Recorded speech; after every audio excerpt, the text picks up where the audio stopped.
नमस्कार दोस्तों, स्वागत है आज की क्लास में। आज की क्लास में हम सेरीकल्चर के बारे में पढ़ेंगे और यह भी जानने की कोशिश करेंगे और उस यात्रा के बारे में जानने की कोशिश करेंगे जो हमें इन नन्हे रेशमी कीड़ों से होते हुए इन खूबसूरत रेशमी कपड़ों तक ले जाता है। तो आइए अपनी क्लास को शुरू करते हैं। तो इन सिल्क रेशमी कपड़ों के लिए या सिल्क के लिए इन सिल्क वर्म्स को पाला जाता है और इन सिल्क वर्म्स को पालने के लिए एक स्पेशल टर्म है जिसे हम बोलते हैं sericulture, which is the rearing of silk worm for the production of silk.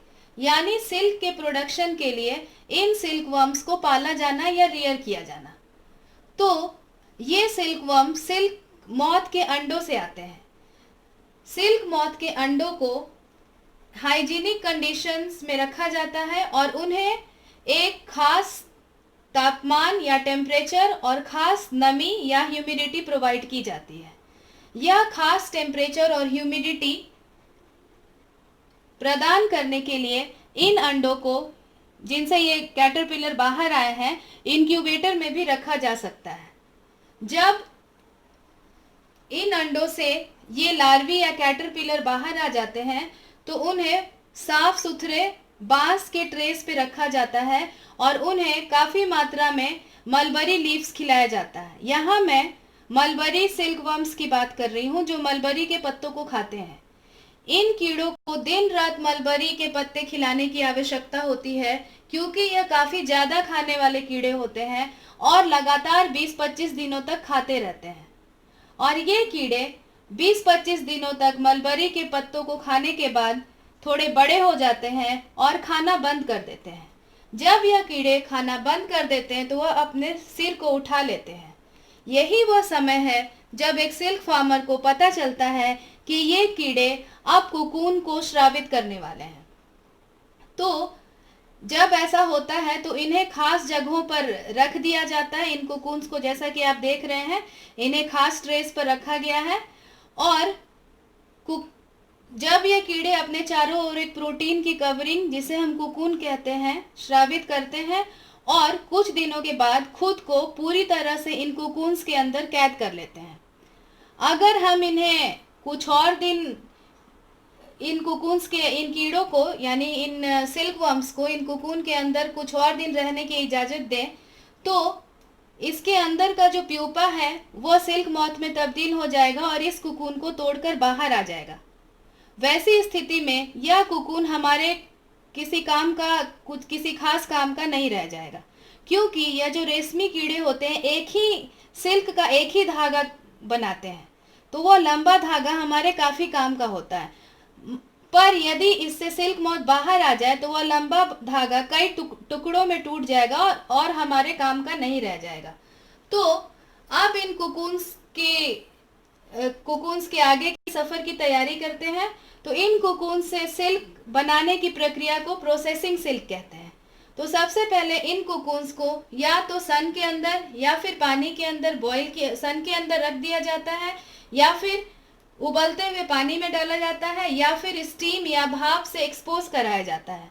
जब ऐसा किया जाता है तो इनके जो सिल्क फाइबर्स होते हैं वो ढीले हो जाते हैं या लूज हो जाते हैं और हमें इनसे सिल्क फाइबर्स निकालने में आसानी होती है।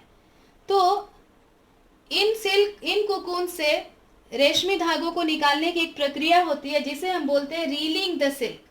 रीलिंग द सिल्क का मतलब है process of taking out fibres from the cocoon for use as silk. मतलब इन कोकून से फाइबर्स को निकाला जाना जिसका इस्तेमाल सिल्क के रूप में किया जाएगा। इसके लिए खास मशीन्स होते हैं जिन्हें रीलर्स कहते हैं। आप यहाँ पर देख सकते हैं यह कोकून्स है और इन कोकून से फाइबर्स निकालकर इन रीलर पर रखा जाता है ताकि हमें एक लंबा धागा प्राप्त हो। और रीलिंग की जो प्रक्रिया है वह उन कोकून्स के लिए की जाती है जो पूरी तरह ठीक होते हैं और जिनसे हमें कंटिन्यूअस थ्रेड मिल सके। लेकिन कुछ ऐसे कोकून्स भी होते हैं जो डैमेज हो चुके होते हैं। उन कोकून्स के लिए एक दूसरी प्रक्रिया अपनाई जाती है जिसे हम बोलते हैं स्पिनिंग द सिल्क। मतलब उनको स्पिन किया जाता है। शायद मालूम होगा कि स्पिनिंग वह प्रक्रिया है जिसमें फाइबर्स को पुल और ट्विस्ट करके यानी खींचकर और मरोड़कर थ्रेड्स बनाया जाता है। तो आइए हम भी एक स्पिनिंग करने की कोशिश करें। मेरे पास ये कॉटन का मास है, कॉटन का बॉल है, यह कोकून के जैसा ही दिखता है इसलिए मैंने इसे लिया है। तो हम स्पिनिंग के लिए क्या करते हैं? स्पिनिंग के लिए इसे क्या किया जाता है? इसे खींचा जाता है। मैंने इसे खींच दिया है और फिर खींचने के बाद इसे ट्विस्ट किया जाता है। फिर इसे खींचते हैं, इसे खींचते हैं, फिर ट्विस्ट करते हैं। आप देख सकते हैं मैं कैसे इसे ट्विस्ट कर रही हूं। फिर खींचा, ट्विस्ट किया, देखिए खींचना और ट्विस्ट करना।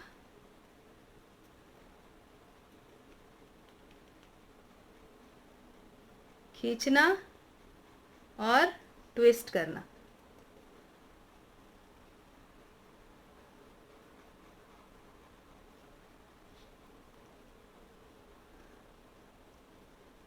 आप देख सकते हैं मैंने अभी इसका एक थ्रेड बना दिया है।